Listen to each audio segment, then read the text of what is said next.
ఆవిర్భావ దినోత్సవం సందర్భంగా శుభాకాంక్షలు తెలుపుతూ ఈరోజు రెంజల్ మండలంలో అన్ని ప్రభుత్వ శాఖలలో గ్రామ పంచాయతీలు మండల ఆఫీసులతో పాటు రెంజల్ మండల కేంద్రమైన గాంధీ విగ్రహం దగ్గర కూడా తెలంగాణ తల్లి పూలమాల వేసి ఆవిర్భావ దినోత్సవం ఘనంగా జరుపుకోవడం జరిగింది. అదేవిధంగా ఈరోజు రెంజల్ మండల గ్రామమైన రెంజల్ గ్రామంలో ఇంద్రమ్మ ఇండ్ల ప్రారంభోత్సవ భూమి పూజ కూడా చేయడం జరిగింది.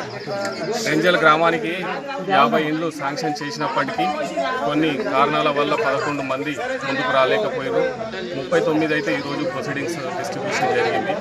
దాని ప్లేస్లో కూడా దాదాపు 14 నుంచి 15 కొత్త పేర్లు కూడా ఎవరైతే అర్హులు ఉన్నారో వాళ్ళు లిస్టులో రాలేకపోయారో మా కాంగ్రెస్ కార్యకర్తలందరూ తిరిగి అధికారులతో కలిసి తిరిగినప్పుడు వాళ్ళ దృష్టికి వచ్చిన వాళ్ళ పేర్లు కూడా ఈరోజు రాసి పంపడం జరిగింది.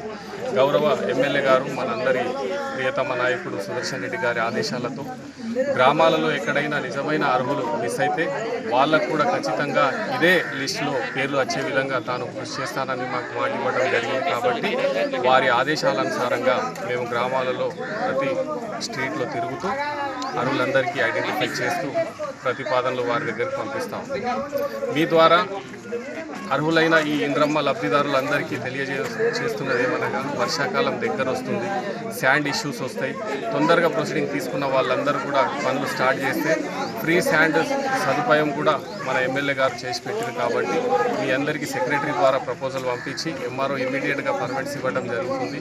ఇసుక మొరం సమస్య మాత్రం మా బాధ్యత మా ఎమ్మెల్యే గారు తీసుకున్నారు. కాబట్టి లబ్ధిదారులందరూ దీన్ని